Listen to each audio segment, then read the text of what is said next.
nous accorde la grâce vraiment de vivre ce grand cadeau qu'il veut nous faire aujourd'hui, le cadeau de sa divine volonté, dans la plénitude non seulement du don, puisqu'il ne peut pas ne pas se donner pleinement, mais aussi surtout, frères et sœurs bien-aimés, dans la pérennité du don. Dieu se donne pleinement et il veut être pérennement établi en nous. Et c'est pour nous aujourd'hui une grâce particulièrement grande et au-delà de tout ce que nous pouvons imaginer, de comprendre qu'un Dieu peut venir se recréer dans une créature et surtout se recréer dans les actes de la créature pour que nos actes soient lui et donc deviennent éternels et infinis. C'est au-delà de tout, frères et sœurs bien-aimés. La divine volonté, il n'y en a pas au-dessus, parce que c'est le projet et le plan de Dieu.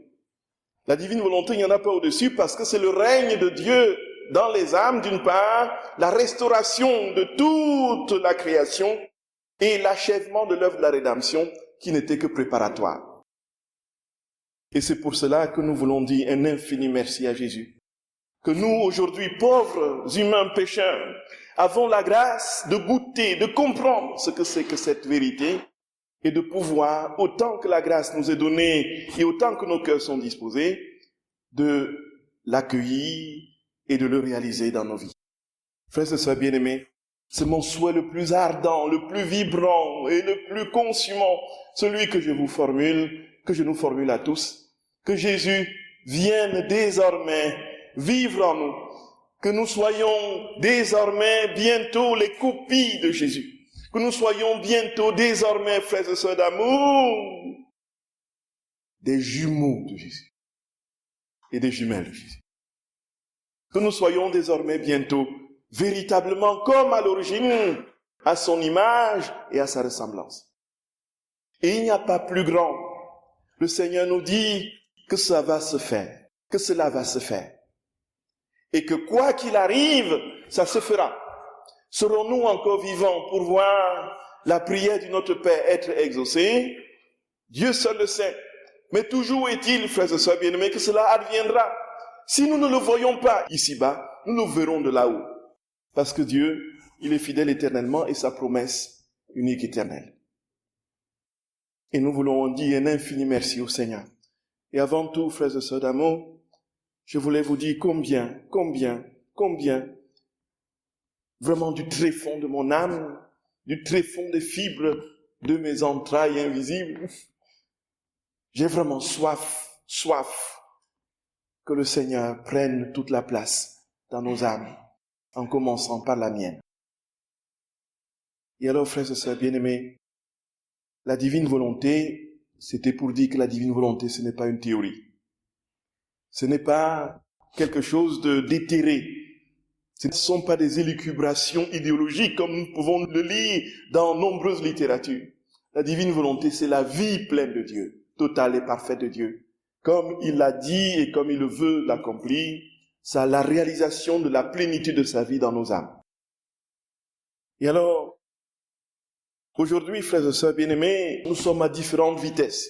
Il y en a qui sont à la première, d'autres qui sont à la quatrième, d'autres qui ont déjà décollé. Voilà, d'autres qui sont déjà à la vitesse de croisière, ainsi de suite. Et comme on ne peut pas tenir un discours, un langage homogène pour une catégorie, on va demander à ceux qui sont en vitesse de croisière, ou bien qui sont d'accepter que l'on revienne sur quelques éléments de fondement pour ceux qui commencent simplement à peine. Alors, et justement, combien sont ceux qui n'ont pas encore vraiment compris ce que c'est que la divine volonté? Alors qu'ils lèvent la main. Ah oui, parce que ça vaut le coup effectivement de commencer par là. Frères et sœurs bien-aimés, Luisa Picaretta est née en Italie en 1865 et va mourir en 1947. Et pendant 40 ans, après justement un ensemble de purifications que le Seigneur lui donne de vivre, va écouter, consigner, rédiger les enseignements que nous disons aujourd'hui dans 36 volumes appelés le livre du ciel. Le titre a été donné par Jésus lui-même, appel des créatures à revenir au rang, au but et à la place pour lesquels ils ont été créés par Dieu. L'essentiel de tout le contenu de ces livres, c'est que Jésus dit très clairement que son règne adviendra infailliblement. Cela veut dire quoi? Cela veut dire que nous avons été créés dans la parfaite ressemblance, comme Genèse au chapitre 1 nous le dit, et à son image. Comme nous avons perdu, frères et sœurs bien-aimés, la ressemblance du fait du péché originel, de la désobéissance des premiers pères, Jésus a voulu, dans le concert de la Trinité, venir dans l'acte de la rédemption, nous donner la possibilité de revivre ce que nous avons perdu. Donc cela veut dire quoi très concrètement? Que lorsque Jésus est venu nous sauver en mourant sur la croix, ce qu'il voulait, ce n'était pas simplement nous laisser comme nous sommes là en plan dans les passions et dans 1001 vétustés spirituelles, physiques et délabrement qui va conduire à la mort et parfois une mort tout simplement brutale, loin de ce que Dieu a prévu à l'origine. Si la rédemption avait atteint le but final du projet de Dieu, alors on pourrait dire, mon Dieu, quel travail tu as accompli. Regarde l'humanité, dans quel état tu l'as laissé. Tu es venu depuis 2000 ans, et puis depuis 2000 ans, qu'est-ce qui s'est passé? Voici, les gens ont continué à s'entretuer. Il y a eu des génocides, il y a eu des guerres, les maladies se sont multipliées, il y a des épidémies, il y a eu des tremblements de terre, il y a eu toutes sortes d'angoisses qui saisissent, y compris les âmes qui croient en toi. Et même dans ton église, les divisions se multiplient, et tout est là pour dire que ton sang a vraiment coulé. Si c'était pour ça que tu étais descendu, mais quel boulot as-tu accompli? Et Jésus dit, frères et sœurs bien-aimés, la rédemption n'était que préparatoire. En fait, je suis venu préparer les âmes à recevoir et à vivre de ce qu'ils étaient auparavant. Au commencement était la perfection de l'amour, au commencement était la perfection de la sainteté, au commencement était la perfection de la douceur, de l'humilité, de l'intelligence, de la bonté de Dieu. Au commencement était le ciel, et à la fin, ce sera la plénitude du ciel qui était au commencement. La divine volonté, c'est ramener le commencement à la fin et ramener la fin au commencement. Voyez, frères et sœurs bien-aimés, ce que nous étions, nous le serons. Et ce que nous serons, c'est ce que nous étions. Nous reviendrons à l'état primordial de cette communion parfaite, intime avec le Seigneur dans le ciel. Et Jésus dit, et ceci, frères et sœurs bien-aimés, pour ceux qui commencent, Jésus dit, vous n'attendrez pas le ciel pour le vivre. Vous n'attendrez pas le ciel pour le vivre. Et cela, frères et sœurs d'amour, c'est ça, la révolution copernicienne de la divine volonté. Vous allez le vivre ici-bas sur la terre. Vous allez le vivre ici-bas sur la terre. Ici-bas, ça veut dire que le ciel descendra sur la terre. Le ciel descendra sur la terre. Le ciel descendra sur la terre, frères et sœurs bien-aimés. Voilà la vérité. Voilà la divine volonté. Et alors, Jésus dit très clairement, frères et sœurs bien-aimés, que si ce n'était pas possible, il ne nous aurait pas enseigné la prière du Notre Père. Qu'est-ce que nous disons dans la prière du Notre Père? Nous lui disons que ton nom soit sanctifié, que ton règne vienne, que ta volonté soit faite sur la terre. C'est bien ça. Sur la terre comme au ciel. Sur la terre comme au ciel. Cela veut dire quoi, frères et sœurs d'amour? Cela veut dire que ce que nous vivrons, si nous sommes là encore pour vivre, ce que nous vivrons sur la terre sera dans la parfaite identité avec ce qui se vit au ciel. Ce qui se vit sur la terre sera le ciel. En quelque sorte, que ta volonté soit faite sur la terre comme au ciel. Et Jésus dit, je ne l'aurais pas appris si ce n'était pas déjà réalisé en moi. Il le dit à Luisa Picaretta, il y a un célèbre texte à retenir pour ceux qui ont le livre du ciel, tome 23, le 5 février 1928. Il dit, ma fille, lorsque Adam eut péché, Dieu lui fit la promesse d'un rédempteur à venir. Les siècles ont passé, mais la promesse est restée et les générations ont eu le bien de la rédemption. Je suis descendu du ciel et j'ai formé le royaume de la rédemption. Mais Avant de remonter au ciel, j'ai fait une promesse plus solennelle encore, celle du royaume de ma volonté. C'était dans le Notre Père. Et pour lui donner encore plus de prix et l'obtenir plus vite, j'ai fait cette promesse formelle dans la solennité de ma prière, en priant le Père de faire venir son royaume de la divine volonté sur la terre comme au ciel. Jésus dit, frères et sœurs d'amour, écoutons, je me suis mis à la tête de cette prière, sachant que telle était ma volonté, sa volonté, et que cette prière étant faite par moi, le Père ne me refuserait rien. Sachant, je reprends, que telle était sa volonté à lui, le Père, et que cette prière étant faite par moi, le Père ne me refuserait rien. Plus encore, je priais avec sa propre volonté pour demander quelque chose que mon propre Père voulait. Et après avoir fait cette prière devant mon Père du ciel, certain que le royaume de ma volonté sur terre me serait accordé, j'ai appris cette prière à mes apôtres afin qu'ils l'enseignent au monde entier et que le cri de chacun soit entendu, que ta volonté soit faite sur la terre comme au ciel. Je ne pouvais faire une promesse plus certaine et plus solennelle. Les siècles ne sont pour nous qu'un seul point, mais nos paroles sont des faits et des actes accomplis. Frères et sœurs bien-aimés, Jésus dit très clairement, c'était la volonté de son Père que son règne advienne. Et sachant que c'était la volonté de son Père, il a prié son Père avec sa propre volonté pour que son Père fasse advenir le règne. Et comme il le priait avec sa propre volonté, son Père ne pouvait rien lui refuser. Et comme son Père lui avait déjà donné, c'est déjà établi dans l'éternité, alors il a enseigné la prière du Notre Père à chacun, à son Église, qui est priée depuis 2000 ans, 2000 ans aujourd'hui, frères et sœurs bien-aimés, et s'il n'avait pas déjà obtenu, il n'aurait pas enseigné la prière du Notre Père. Donc c'est déjà réalisé. En Dieu, c'est déjà réalisé. Dans son éternité et dans son acte unique et éternel, c'est déjà réalisé. Mais dans le temps des hommes, ça suit son cours. Et nous allons voir, frères et sœurs bien-aimés, comment est-ce que le royaume est établi en vérité. Nous voyons, frères et sœurs bien-aimés, ceci, c'est quoi? Nous touchons là à ce qu'est la divine volonté dans sa définition propre. La divine volonté, c'est quoi? La divine volonté, c'est la volonté de la Trinité. C'est la volonté du Père, du Fils et du Saint-Esprit. Le Père, le Fils et le Saint-Esprit n'ont qu'une seule et unique volonté. Et cette volonté, c'est leur vie. Le Père ne peut rien vouloir sans que le Fils le veuille. Le Fils ne peut rien vouloir sans que le Père le veuille. Dans la communion du Saint-Esprit qui veut ce que veut le Père et ce que veut le Fils. C'est la même volonté des trois personnes. Et ici, frères et sœurs bien-aimés, nous comprenons cette distinction dans la Trinité. Le Père, le Fils et le Saint-Esprit, ce trois personnes distinctes.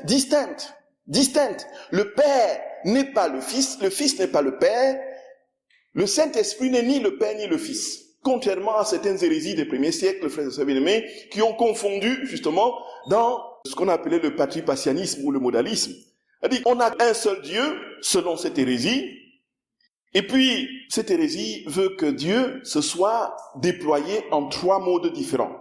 Le Père pour créer, le Fils pour venir sur la terre, et le Saint-Esprit, il devient Saint-Esprit ensuite pour descendre sur les apôtres. Donc c'est le même Dieu en une unique personne qui se métamorphose chaque fois pour créer, et ensuite il se métamorphose, il devient le Fils, il vient mourir sur la croix, et puis il se métamorphose, il devient le Saint-Esprit pour descendre à la Pentecôte sur les apôtres.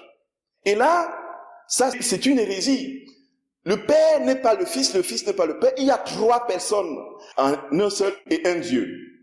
Et c'est notre credo et c'est notre foi. Et alors, le Père, s'ils sont distincts, si la Trinité, dans sa constitution, Père, Fils et Saint-Esprit, si les trois personnes sont distinctes, elles ont une même et unique vie. Et leur vie, c'est leur volonté, dit Jésus. Leur vie, c'est leur volonté. Et donc, c'est ce qui fait leur substance. Ce qui fait que le Père est inséparable du Fils, le Fils est inséparable du Père, le Saint-Esprit fait leur communion, dont est inséparable des deux. C'est du fait de leur volonté unique et commune Dans cette circularité d'amour, cette circummencession, pour utiliser le terme théologique, frères et sœurs bien-aimés, cet amour qui circule entre le Père, le Fils et le Saint-Esprit, c'est sa volonté, c'est le fait de sa volonté qui est sa substance. La volonté, dit Jésus, est notre vie, et l'amour est l'aliment de notre vie. Dieu est amour. Deus caritas est, n'est-ce pas, c'est Dieu est amour dans le sens où ils sont tellement unis par une unique volonté que l'amour circule de manière régulière et fluide. Voyez? Et donc, cet amour qui circule dans la Trinité, Jésus dit, donc c'est sa divine volonté, cette divine volonté est la volonté de trois personnes. Ce qui veut dire, frères et sœurs d'amour, que si nous vivons dans la divine volonté, qu'est-ce qui se passe? C'est la Trinité qui descend dans notre âme. Rien que ça, frères et sœurs bien-aimés. Rien que ça. Rien que ça. C'est la Sainte Trinité qui descend dans notre âme, c'est Dieu. Donc en fait, quand nous vivons de cette divine volonté, nous ne pouvons pas ne pas être des êtres trinitaires, participer à la table trinitaire. Et qu'est-ce que nous voyons dans la sainteté, frères et sœurs bien-aimés, dans la sainteté traditionnelle, surtout chez les pères et les spirituels, les auteurs du Carmel, on voit effectivement cette vérité clairement établie chez Sainte Élisabeth de la Trinité. Et alors, frères et sœurs bien-aimés, Jésus dit, il n'y a pas de possibilité que cela ne se réalise pas, qu'un jour sur la terre, tous les êtres deviennent des êtres à l'image de la Trinité, resplendissant de son amour, de sa sainteté et de sa gloire. Ce temps viendra. Nous ne savons pas quand, mais ça viendra. Mais en attendant, nous pouvons déjà le vivre dès ici-bas, et nous allons comprendre, frères et sœurs bien-aimés, ce que c'est. Nous sommes toujours en introduction pour ceux qui commencent. Ma prière, même au Père Céleste, dit Jésus, viens que ton règne arrive, que ta volonté soit faite sur la terre comme au ciel, signifiait qu'avec ma venue sur la terre, le royaume de ma volonté ne serait pas établi chez les créatures. Sinon, j'aurais dit, mon Père, notre royaume que j'ai déjà établi sur la terre, qu'il soit confirmé et que notre volonté domine et règne. Donc Jésus a dit, quand il nous a appris le Notre Père, il ne nous a pas appris un Notre Père dans lequel nous prions en disant, Seigneur, que ta volonté qui est déjà établie sur la terre, que ce soit confirmé et qu'il domine et règne. Donc cela n'était pas encore arrivé. Et il a plutôt enseigné la prière, que ton règne vienne, que vienne ton règne. Et depuis, frères et sœurs d'amour, les saints, les nombreux saints, ont prié pour que vienne ce règne. La liturgie de la Sainte Église a abondamment prié et supplié pour que vienne le règne. On ne compte plus le nombre de prières, soit de la collecte au début, justement, de la messe, soit de la post-communion ou de la prière sur les offrandes, qui demandent que le règne vienne, dans la suite du Notre Père. Et alors, Jésus dit, ce qui voulait dire qu'il doit venir, et que les créatures, écoutez frères et sœurs d'amour, et que les créatures doivent l'attendre avec la même certitude qu'elles ont eue pour la venue du Rédempteur. Parce que ma divine volonté est liée et engagée par ces paroles du Notre Père. Et lorsque ma divine volonté se lie, ce qu'elle promet est plus qu'une certitude. Il n'y a plus de promesse en Dieu, puisque la promesse est réalisation de la promesse de manière concomitante. Gloria, frères et sœurs d'amour. Voyez, frères et sœurs d'amour. Cela veut dire que le règne est déjà là. Le règne est déjà là. Ne le voyez-vous pas? Il est déjà là. Il est déjà là. En fait, il est déjà établi en Dieu. Et il attend de descendre dans nos âmes, dans nos cœurs. Voilà. La divine volonté n'est rien que cela. Et puis, Jésus continue en disant, et lorsque ma volonté se lie, ce qu'elle promet est plus qu'une certitude. Et comme tout a été préparé par moi, il ne manquait rien d'autre que les manifestations de mon royaume, et c'est ce que je fais. Crois-tu que toutes ces vérités que je te manifeste concernant mon fiat ne sont là que pour te faire un simple rapport? Non, non. Elles sont manifestées pour faire savoir à tous que son royaume est proche et que tous en connaissent les prérogatives, afin que chacun puisse aimer et désirer vivre dans un royaume aussi saint, rempli de bonheur et de tous les biens. Par conséquent, ce qui te semble difficile devient aisé par la puissance de notre fiat. car il sait comment lever toutes les difficultés et conquérir toutes choses comme il le veut et quand il le veut. Tome 23, 5 février 1928. Frères et sœurs bien-aimés, voici la certitude immédiate, parfaite de ce qu'est la divine volonté de la bouche même de notre Seigneur. Et son amour infini pour nous veut que nous ayons ce royaume dès ici-bas, ici et maintenant, là où vous êtes assis et là où je suis debout. Il veut que nous le vivions maintenant, hic et nunc, maintenant, ici et maintenant. Il veut que nous vivions pleinement de cette vie du ciel, ici et maintenant. Et cette vie du ciel consiste en quoi, frères et sœurs d'amour? Et c'est là que tous, pratiquement sans exception, sont appelés à le vivre et à le comprendre. C'est ce que l'Église a appelé la vocation universelle à la sainteté, qu'on a justement dans les textes conciliaires. Cette vocation universelle à la sainteté, c'est-à-dire là où notre très saint Seigneur a temporisé, quelque part lui demande, mais pourquoi quand tu es venu sur la terre, tu n'as pas instauré le royaume immédiatement? Pourquoi tu as attendu? Pourquoi as-tu, voilà. Mais il dit, ma fille, comment pouvais-je instaurer ce royaume sans avoir auparavant pensé les blessures liées au péché de l'homme qu'il avait complètement débilité et rendu inapte à la réception de mon royaume? La rédemption était là pour nous préparer. La rédemption était là, frères et sœurs. S'il est venu sur la terre, un peu l'image que l'on prend, c'est la blessure, le furoncle puant, voilà, une blessure que vous avez et que vous venez mettre dessus le pansement pour la cicatrisation. Comment pouvez-vous espérer guérir? Au contraire, ce qui va se passer est tout simplement terrible. Vous serez foudroyé par une septicémie liée à l'infection, justement, de la plaie. N'est-ce pas, docteur Martin Carvalho? C'est bien ça? Oui. Lié à cela, frères et sœurs bien-aimés, et puis nous serions complètement, en une fraction de seconde, projetés dans la mort. C'est alors, frères et sœurs bien-aimés, c'est alors que Jésus dit à Luisa, en fait, il fallait d'abord que je guérisse les blessures de l'homme, que je nettoie ces blessures. Et la rédemption, mon sang a contribué à cela. Le sang versé sur la croix, c'était pour guérir, préparer et disposer l'homme à vivre, à recevoir. Et Jésus dit, frères et sœurs bien-aimés, que la rédemption était préparatoire. Ce n'était qu'une préparation.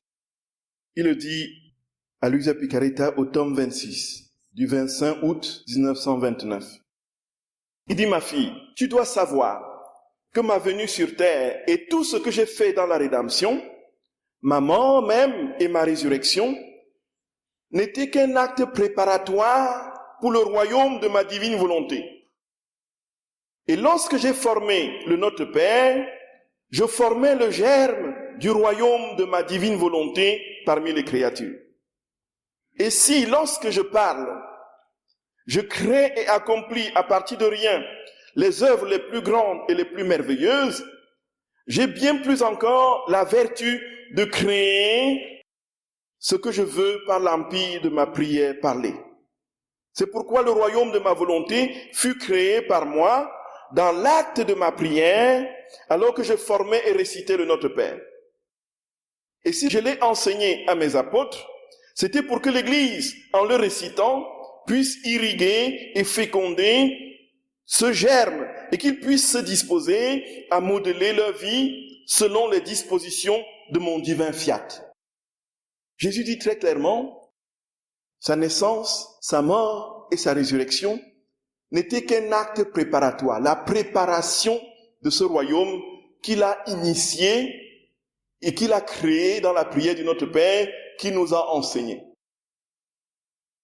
Et nous comprenons, frères et sœurs bien-aimés, effectivement, comme je disais tout au début, si Jésus avait accompli son œuvre et si la civilisation de l'amour était arrivée, cette civilisation appelée de tous les vœux par le Saint-Père Jean-Paul II et par beaucoup d'autres saints, frères et sœurs bien-aimés, qui voyaient et voyaient ce moment où les gens seraient remplis de Dieu, remplis de son amour, remplis de sa bonté, lumineux de sa sainteté.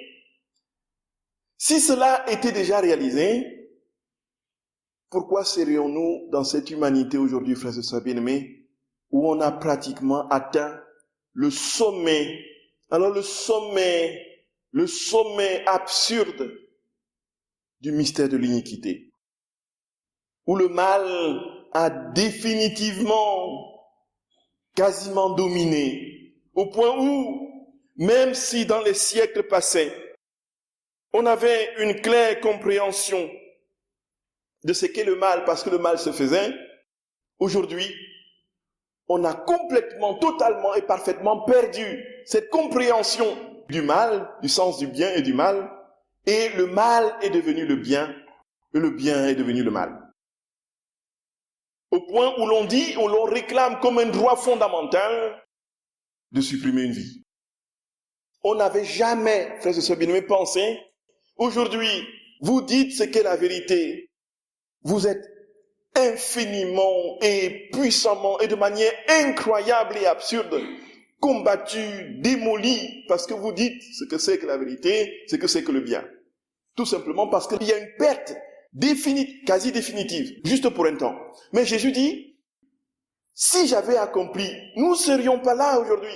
Et les guerres n'ont pas cessé, les haines, les animosités n'ont pas cessé. Le péché en chacun de nous, frères et sœurs bien-aimés, nous le mesurons et nous le palpons au quotidien. Nos pauvretés continuelles, notre incapacité à demeurer dans le bien, à nous stabiliser dans la paix, dans la joie, notre incapacité à être humble, notre incapacité à vivre la douceur, notre incapacité, frères et sœurs bien-aimés, à aimer, cet égoïsme chronique qui nous taraude. Frères et sœurs bien-aimés, nous le voyons, nous l'expérimentons. Ne cherchons pas dans l'humanité et dans l'histoire et dans toute cette géostratégie internationale portée et structurée par le péché, par les structures du péché, comme dit Jean-Paul II. Voyons, frères et sœurs, déjà nos propres faiblesses chroniques, notre incapacité à correspondre à la vérité, au bien, au beau, au juste et au bon. C'est la preuve imparable que le règne n'est pas encore venu. Et Jésus dit que quand ce règne viendra, il n'y aura plus de péché. Vous imaginez, frères et sœurs bien-aimés, tout le monde, vous imaginez un monde où il n'y a plus la recherche de la première place, où il n'y a plus l'orgueil. Vous imaginez un monde où chacun se bouscule pour laisser la première place à l'autre. Vous imaginez un monde où chacun va chercher dans son compte bancaire de l'argent pour donner aux pauvres dans la rue. Voyez, vider son compte bancaire. Vous imaginez un monde où tous vivent pratiquement du même amour, où le pardon, même, frères et sœurs bien-aimés, progressivement va disparaître parce qu'il n'y a plus d'occasion de demander pardon, parce qu'il n'y a plus de mal et de péché. C'est fou! C'est fou! Frères et sœurs d'amour, Jésus dit qu'il n'y aura plus de différence entre nous qui sommes sur la terre et les bienheureux qui sont au ciel. Ça veut dire que la seule différence, c'est que nous serons sur la terre et nous allons mourir. Et eux, dans le ciel, nous vivrons de la même béatitude puisque Dieu est descendu dans nos âmes. Ils vivent la même chose que nous sur la terre. Et en attendant cette ère-là, nous pouvons déjà continuer, nous pouvons déjà commencer à vivre, frères et sœurs bien-aimés, cette vie ici maintenant. En attendant, là, nous ne sommes pas encore dans cette ère. Mais déjà maintenant, personnellement, et la différence entre ceux qui sont au ciel et ceux qui sont sur la terre, c'est quoi? C'est que nous vivrons de la même vie de béatitude, d'amour, de joie, de sainteté, d'humilité, de bonté, ainsi de suite, mais avec les souffrances et les croix. Parce que nous ne sommes pas encore, voyez, le moment de cette pérennité dans toutes les créatures n'étant pas encore venu, puisque Jésus dit, cela sera précédé par des tribulations. Mais en attendant, déjà vous, sur votre chaise et moi ici, nous pouvons déjà vivre le ciel. Et vivre le ciel, y compris dans les souffrances qui ne manqueront pas. Vivre le ciel dans les épreuves, les contradictions, dans les humiliations. Oui, oui, vivre le ciel dans les humiliations, c'est possible. Voyez, frères et sœurs d'amour, c'est inouï, c'est inouï. Il n'y en a pas au-dessus, frères et sœurs bien-aimés. Et alors maintenant, frères et sœurs de mon cœur, comment est-ce que Jésus établit justement ce règne dans nos cœurs?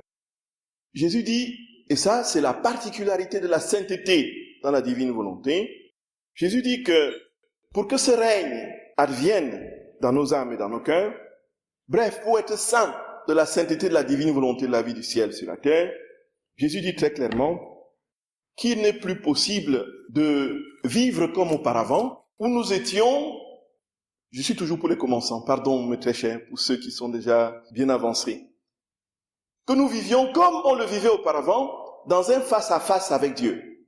Et qui dit face-à-face avec Dieu, dit quoi? Dit accomplissement de sa volonté, exécution de ses ordres.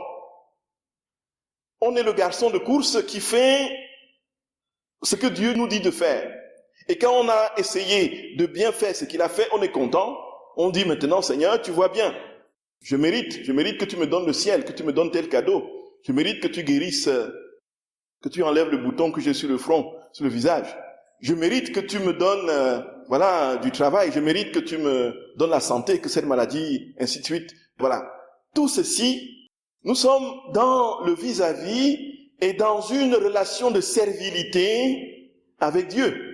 Dieu dit, je ne vous appelle plus mes serviteurs, vous serez moi-même. Jésus ne veut pas, frères et sœurs bien-aimés, se contenter de nous voir exécuter ses ordres. Il veut nous transformer en lui. Et cette transformation de tout notre être, de tout ce que nous sommes, frères et sœurs bien-aimés, il le veut jusqu'à la dernière petite cellule et le dernier petit atome de la dernière petite cellule de notre être. Rien ne doit lui être indifférent en nous.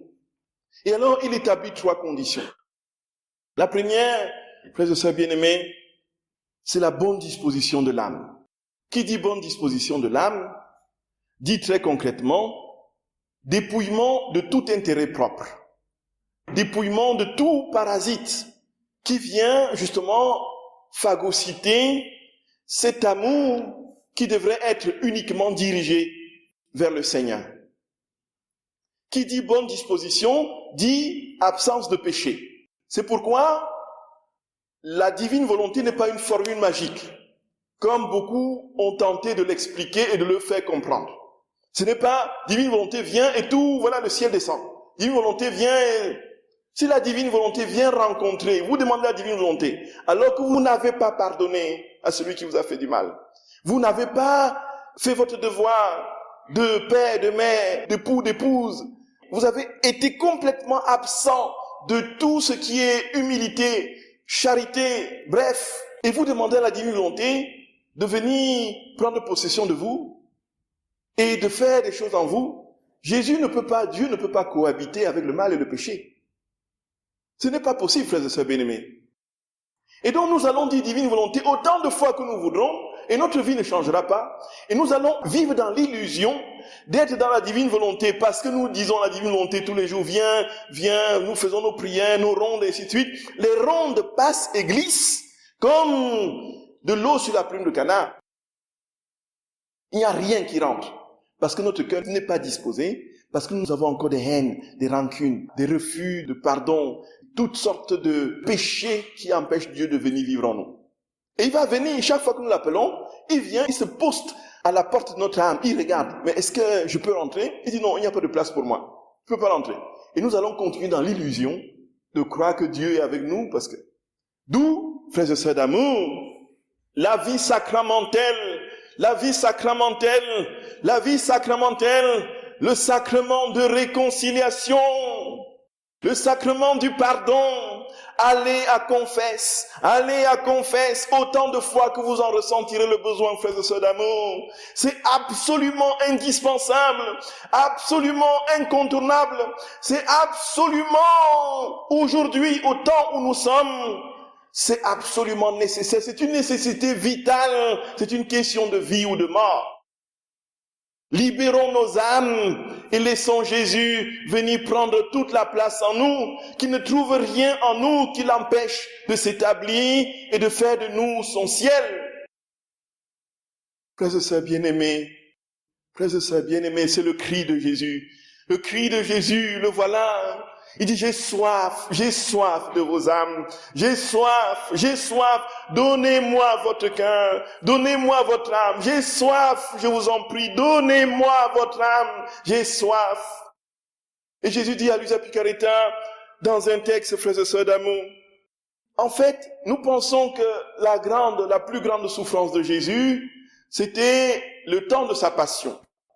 Quand il est monté sur la croix et qu'il a versé son sang, après avoir été flagellé d'une manière inhumaine et bestiale, lorsque tout son corps était recouvert de plaies, déchiré de partout, complètement sanguinolent, devenu plaie vivante, lorsqu'il a reçu les crachats des créatures, lorsqu'il a été humilié, taclé, lorsqu'il est tombé plusieurs fois sur le chemin de la croix, lorsqu'il a eu toutes sortes de contradictions et lorsqu'on l'a même traité de Belzébuth, frères et sœurs bien-aimés, Jésus dit, ce n'était pas sa plus grande souffrance. Jésus dit très clairement, frères et sœurs d'amour, que la plus grande souffrance qu'il a endurée, c'était cette soif sur la croix. Lorsqu'il a crié, poussé le cri, j'ai soif, sitio, j'ai soif. Lorsqu'il a poussé ce cri, frères et sœurs d'amour, ça récapitulait toutes les douleurs de toute éternité qu'il a eues depuis que l'homme est sorti de sa vie divine. C'est cette impatience et cette souffrance d'un Dieu de toujours depuis qu'Adam a dit non à sa vie divine. Et lorsque l'homme a été précipité dans la chute et le péché, alors depuis ce temps, ce cri de juger soif, récapituler toutes les souffrances, toute l'impatience, tout le temps de l'attente d'un Dieu pour voir l'homme, frères et sœurs bien-aimés, complètement immergé en son cœur. Et il dit, frères et sœurs d'amour, il dit que tout en lui sur la croix, les plaies, les blessures, par milliers, de la tête aux pieds, toutes les blessures, les moindres petites blessures de la tête, de la couronne d'épines, les blessures, frères et sœurs bien-aimés, infligées par une flagellation incroyablement violente et douloureuse, toutes les petites blessures dans les moindres petites parcelles, les plus infinitésimales, criaient sur la croix, j'ai soif. Et comment ne pas aimer un Dieu comme celui-là, frères et sœurs d'amour? Dites-moi, comment ne pas aimer un Dieu comme celui-là? Dites-moi, frères et sœurs bien-aimés, dites-moi, comment peut-on rester insensible au cri de celui qui nous a donné tout pour que nous soyons à son image et à sa ressemblance, frères et sœurs d'amour? Dites-moi, frères et sœurs bien-aimés, dites-moi, comment pouvons-nous continuer à rester insensibles à ce cri? Jésus dit que c'était sa plus grande souffrance. Nous ne croyons pas que c'est parce qu'il a reçu des coups, non! Il a soif de notre cœur. Et chaque fois, il dit, je veux venir, s'il te plaît, ouvre-moi la porte de ton âme, de ton cœur, sois disposé, laisse-moi rentrer, s'il te plaît, laisse-moi rentrer. La deuxième condition qu'il évoque pour obtenir ce don, il faut que le cœur soit disposé, première condition. Deuxième, que nous connaissions le don. Que nous connaissions ce que c'est que le don. En fait, nul ne peut apprécier un cadeau qui lui est fait s'il ne connaît pas la valeur de ce cadeau. S'il ne connaît pas ce cadeau. Donner un billet de 500 € à un enfant de 3-4 ans. Qu'est-ce qu'il va en faire? Il va se mettre à déchirer, s'il connaît un peu construire les petites pirogues et les petits bateaux là, voyez un peu, il va essayer de plier le billet, il va vous construire un petit bateau, voyez. Sinon, on ne lui a jamais parlé, s'il ne sait pas ce que c'est que cette feuille que vous lui tendez. On ne peut apprécier le don que si on le connaît. Et la connaissance ici, frères et sœurs d'amour, ces vérités nous sont données aujourd'hui, plus que jamais, dans le livre du ciel. Expliquées et surabondamment commentées. Jésus, l'intelligence infinie, frères et sœurs d'amour, c'est ça qui m'a vraiment complètement convaincu. Au départ, j'étais très porté sur le cerveau et c'était pour moi, j'avais une admiration incroyable pour les intellectuels et j'ai passé toute ma vie à faire gonfler, à faire des gymnastiques cérébrales, voilà, ainsi de suite. Ça, c'était ma vie pendant des années. Et chaque fois, frères et sœurs bien-aimés, que je touchais que je voyais une seule idée brillante, j'étais comme absolument subjugué. Et alors, voici que frères et sœurs d'amour, voici frères et sœurs bien-aimés, voici que lorsque je lis le livre du ciel, ça c'est ce qui le Seigneur a par là pris toute mon adhésion. Une fille qui n'a fait que 2 ans d'études primaires ne peut pas écrire ce qu'on lit. La puissante intelligence infinie que l'on a dans ces écrits, frères et sœurs d'amour, c'est tout simplement au-delà. C'est la preuve que ça ne peut pas être d'elle-même. Et que c'est Dieu qui a véritablement parlé et tout dit en elle.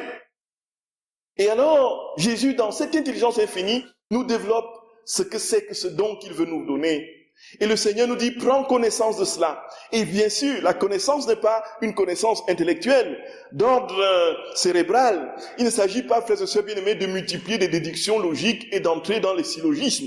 Il ne s'agit pas de tenter de mettre en lumière de manière intelligible ces vérités. La connaissance, c'est au sens biblique du terme, adhère à ces vérités. Puisque la connaissance, Jésus dit, c'est lui-même. La connaissance, c'est Jésus. La connaissance, c'est Dieu. La parole, c'est Dieu. Puisque la parole, c'est Dieu. Dieu est sa parole. Il est dans sa parole. Il se projette dans sa parole. Et ce qu'il fait, frères et sœurs d'amour, c'est déjà réalisé dans sa parole. En fait, ce qu'il est, c'est déjà dans sa parole. Ce qu'il projette hors de lui comme vérité, c'est lui-même. Et connaître le don signifie entrer dans cette relation d'adhésion, de communion. Et laisser la parole entrer en nous. Plus nous connaissons, plus nous comprenons, de manière intelligible, bien sûr, aussi, très certainement et incontournablement, plus cela descend dans notre cœur. Et puis la troisième condition, frères et sœurs d'amour, c'est désirer le don. Désirer le don. Connaître déjà que ce don existe. Je prends l'exemple de celui connaître pour revenir rapidement à connaître. Si vous avez 1 million d'euros cachés quelque part dans votre maison et que vous ne savez pas que ces 1 million d'euros existe dans votre maison et que vous vivez dans la pauvreté, ainsi de suite, vous ne pouvez pas être riche si vous ne savez pas qu'il y a 1 million caché quelque part dans votre maison. C'est bien ça. Et vous avez du mal à payer vos factures. L'huissier est passé par là déjà depuis un certain temps. Vos meubles se sont saisis et tout ça. Alors qu'il y a 1 million caché quelque part, enterré quelque part, voyez. Donc il faut connaître. Et puis la troisième condition, c'est désirer. Et quand on l'a connu, il y a un film là américain, que c'est un monsieur qui a hérité d'une immense fortune. C'était un empire financier et c'était un film de Frank Capra qui dit à peu près ce que c'est que le détachement, ainsi de suite. Et on vient annoncer au monsieur que voilà, ton oncle t'a légué un empire financier de combien de millions de dollars et tout ça. Il a pris son tuba, il a joué tranquillement. Il dit ça m'intéresse pas, voyez. On lui a dit qu'il avait des millions de dollars. Il a dit ça m'intéresse pas. Donc il ne peut pas recevoir et accueillir cette fortune s'il ne le désire pas. Donc la troisième condition, c'est de désirer. Et frères et sœurs d'amour, qui dit désir ici, dit mobilisation de tout ce que nous sommes, de tout ce que nous avons. Qu'est-ce que nous avons, frères et sœurs bien-aimés? Nous avons tout ce que le Seigneur a mis à notre disposition. Nous le lui rendons. Qu'est-ce que nous sommes? Nous sommes à son image et à sa ressemblance. Nous avons une volonté, nous avons une mémoire, nous avons une intelligence. Et alors, frères et sœurs bien-aimés, que toute notre volonté, toute notre intelligence, toute notre mémoire désire ce don.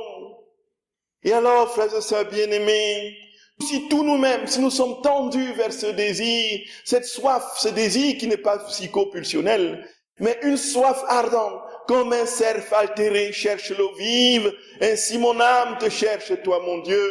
Mon âme te cherche, Jésus. Mon âme te cherche, Seigneur. Mon âme te cherche, mon Dieu. que tout en nous-mêmes, Deutéronome 6, Shema Israël, écoute Israël, le Seigneur est l'unique Seigneur. Tu aimeras le Seigneur ton Dieu de tout ton cœur, de toute ton âme et de toutes tes forces.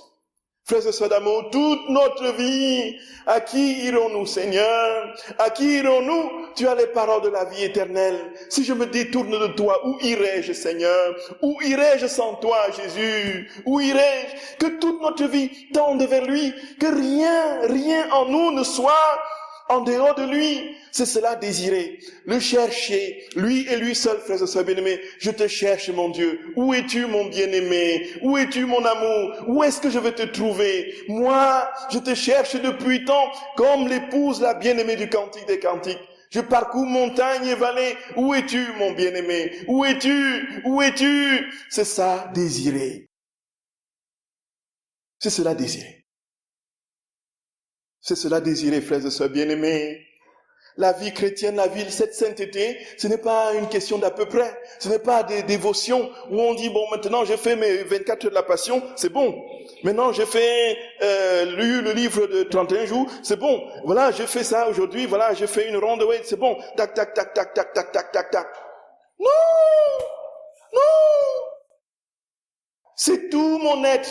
C'est toute mon âme qui doit être continuellement tendue vers Dieu. Et alors, frères et sœurs d'amour, si je suis dans cette disposition de cœur, si mon âme est totalement donnée, si je n'ai que Jésus, je le cherche dans une droite intention, même pas pour qu'il me donne telle ou telle chose. Si nous sommes chrétiens, ce n'est pas parce que nous avons peur de l'enfer. C'est pas parce qu'il va nous jeter en enfer que nous allons à la messe. Parce qu'il risque de nous jeter en enfer si nous n'allons pas à la messe et tout ça. Ce n'est pas cela. Et ce n'est pas pour lui demander de... Voilà, on n'est pas en train d'utiliser Dieu. On n'utilise pas. Dieu est Dieu. Dieu est Dieu. Dieu est Dieu, frères et sœurs bien-aimés. Personne ne peut avoir la main mise sur lui. Dieu est dans son immensité absolument désireux de nous donner le plus grand cadeau, le plus grand bien qui puisse exister. La comparaison est pâle de ce que je prends, frères et sœurs d'amour. C'est, nous désirons, voilà, Dieu veut nous donner un silo rempli de riz, voyez, frères et sœurs bien-aimés, et de fèves de cacao pour fabriquer le chocolat, voyez. un silo de riz. Et nous disons, non, donne-moi une graine, Seigneur, donne-moi une graine. Mais Jésus dit, mais qu'est-ce que tu fais là? Mais donne-moi une graine. Je veux que ma blessure sur mon pied guérisse. Oui, et puis Jésus me dit, mais non, mais je vais te donner ma vie, je vais te donner le ciel, mon enfant. Tu me demandes de guérir ta blessure, alors je vais te donner mon ciel. C'est ça, frères et sœurs bien-aimés. Désirer Dieu, ce n'est pas désirer en fonction de ce qu'il va nous donner. C'est de l'aimer pour lui-même. Et si nous l'aimons pour lui-même, nous avons tout, absolument tout, mais nous ne l'aimons pas parce qu'il va nous donner tout. Nous l'aimons parce que nous devons l'aimer, et parce qu'il faut l'aimer, et parce qu'on ne peut pas ne pas l'aimer s'il vit en nous, s'il met en nous son amour. Voyez, frères et sœurs bien-aimés, voyez ça. Et alors, en ce moment, le Seigneur nous dit une chose. Ce que je veux donner aux créatures, ce ne sera plus au bout de 1001 efforts. Vous n'allez plus vous torturer par des flagellations, par des pénitences rudes.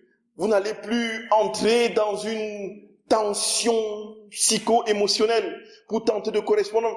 Ce qui vous est demandé tout simplement, c'est d'ouvrir votre cœur, de connaître ce que je vais vous donner, de le désirer, de le désirer. Alors, je donne ma divine volonté en cadeau.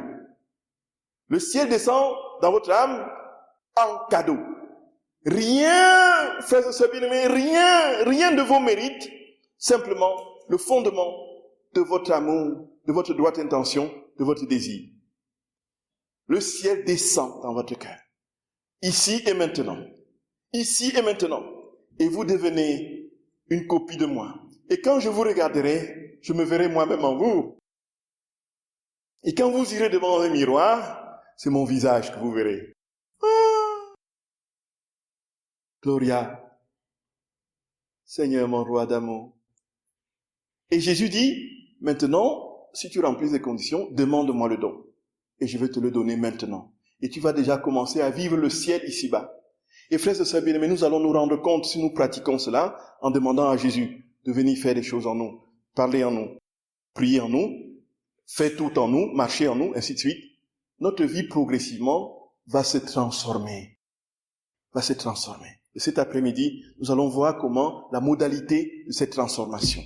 Et que Jésus, frères et sœurs bien-aimés, frères et sœurs d'amour, nous accorde vraiment de tout notre cœur, de toute notre âme, de le désirer, qui nous donne cette soif brûlante de lui. Aimons Jésus, frères et sœurs d'amour, pardonnez-moi de le dire ainsi, de manière répétée. Aimons Jésus, notre Seigneur. Il n'attend que cela. Aimons-le, frères et sœurs bien-aimés, aimons-le. Demandons-lui de nous brûler de son amour et de nous donner son cadeau. Le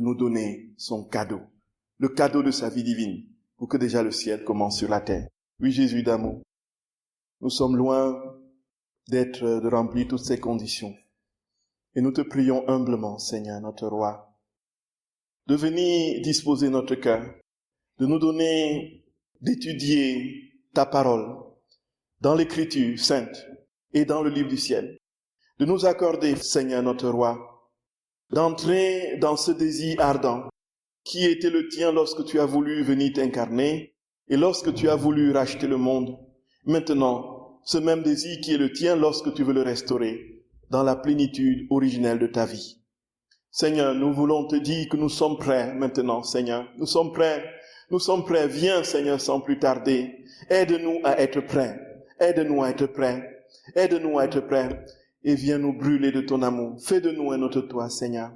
Et que le manteau de ta sainte main nous couvre et nous aide à progresser sur ce chemin du don et de l'abandon jusqu'à la plénitude de ta vie éternelle qui commence dès ici-bas. Je vous salue Marie, pleine de grâce. Le Seigneur est avec vous. Vous êtes bénie entre toutes les femmes, et Jésus, le fruit de vos entrailles, est béni. Sainte Marie, Mère de Dieu, priez pour nous pauvres pécheurs, maintenant et à l'heure de notre mort. Au nom du Père et du Fils et du Saint-Esprit. Amen.